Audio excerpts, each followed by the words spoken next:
are back at the spot. On this spot, we're going to be having a look at the Marvel Legends Series 3 Ghostrider. This was definitely one of the figures I was looking forward to reviewing the most. He is still sealed, so getting him out and getting him on display is something I'm looking forward to doing. Before we do all that and get this guy opened up, let's get a look at the packaging first. As you can see, very reminiscent, very Toybiz. Having the figure on the front here, and then on the back we've got the comic, and it looks to me like they've got Ghostrider number 2. It is strange that they wouldn't have thrown Ghostrider number 1 in there, not unless they really didn't want anyone getting Ghostrider number 1 and they wanted you to go out and fork over the dough to get the real one. But rather interesting. On the back of the packaging,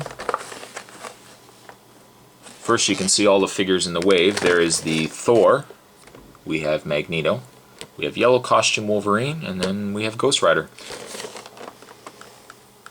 So there you go. A bit of a read up quickly, I'll read through it here. When innocent blood is spilled, bad boy biker Johnny Blaze finds himself transformed into a skeletal fire demon thundering through the night on a mystic motorcycle of pure hellfire.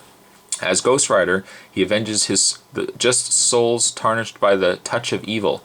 Besides possessing superhuman strength, speed, and durability, Ghostrider can force criminals to experience a level of emotional pain equivalent to that which they have caused in others as a result of their illegal or immoral actions. So there you go, there's Ghostrider. I'm not 100% sure, but as far as I can tell, this is the Danny Ketch Ghostrider. This isn't the Johnny Blaze. As far as I remember, and I'm remembering back to when I was a kid and I read these comics, as far as I can remember, Johnny Blaze never had this motorcycle. Johnny Blaze had the regular Harley, and Danny Ketch was the one that got this motorcycle. If this is Danny Ketch, I'm surprised that they actually put the read-up on Johnny Blaze. Not unless they just wanted to give you the initial origin of the very first Ghostrider, even though this isn't the original Ghostrider. Or, I'm lying to you right now, and this is Johnny Blaze. But I'm about 80% sure that this is Danny Ketch, though, because I like the motorcycle on Danny Ketch. I just kind of like the look of it. It's very 90s, obviously, or very 80s actually, I guess, right? So there you go. There's packaging on Ghostrider. Without any moment of ado, let's get this guy opened up, and we'll get a closer look at Ghostrider. Ghostrider, love that Ghostrider. Before we actually look at the figure itself, as I mentioned earlier, Ghostrider comes with issue 2 of the Ghostrider second series.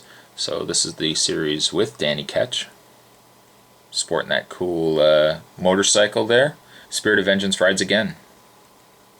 And this guy's going, oh, that's gonna hurt. So let's look at the figure here.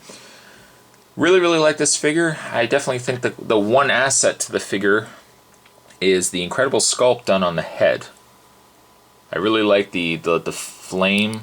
There's been a couple of Ghostrider figures now, some of them were Marvel Select, and I definitely think this is a nice sculpt. The sculpt actually reminds me of the, what is it, the Ronin the Accuser Human Torch, which is terrible. What a horrible figure, but the hair is very similar to the flame on Ghostrider here. I almost wish that the head had, the more of the skull was a little more visible at the top, and maybe the flame had gone out this way. But I'm still fine with it. I think it looks awesome. And give you guys a good detailed look at the figure here. Sporting a nice leather jacket. Spikes on his boots here. Before actually we look at Ghostrider, we'll put him here. Stay there. And we'll actually look at the motorcycle first.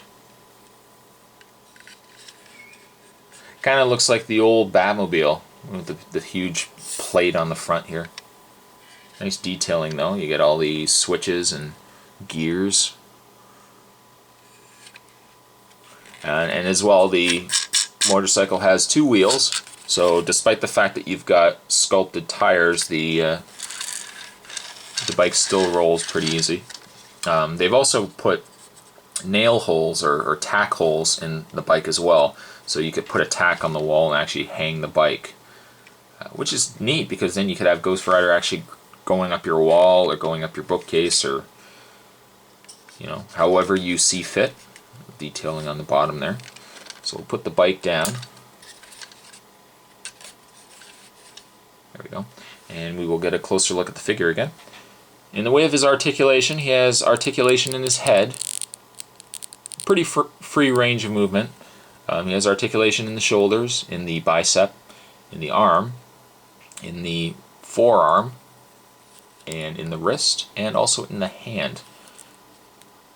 That same articulation carries over on this side as well. He has articulation in the torso, in the waist, in the legs, in the thigh, which is a little stiff here. 2 points in the knee, in the boot, as well as also in the toe. Lots of articulation. That's Toybiz for you. But really, really nicely detailed. I really like it. And it does look as if his jaw can open as well. But you really kind of have to force it, so I'm not gonna force it too much. But I really like the detailing on the face. They did an excellent job on it. His one other accessory, aside from this bike right here, he also comes with his chain. And for those who follow Ghostrider, we all know he has a chain. The one good thing about the chain is that you can either have him holding it. Get this in his hand here. You can either have him holding it, like so. And he can be a real biker goon. Or you can actually drape it around him, and I'm hoping I'm going to be able to do this on camera. You'll see that there is, I think you can see, there is a peg with a little bit of a hole in it, and then that can clip together. So you can also have him sporting his chain. Now I'm the type that probably will have him on his bike, or partially on his bike, and maybe the bike will be slid down like this.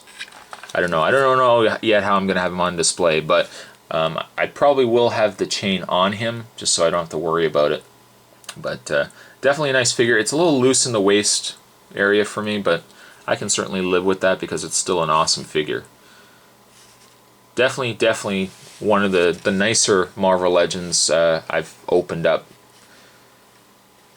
Definitely like it. But there you have Series 3 Marvel Legends Ghostrider, and I hope that hit the spot. I'll see you guys next time. Ghostrider!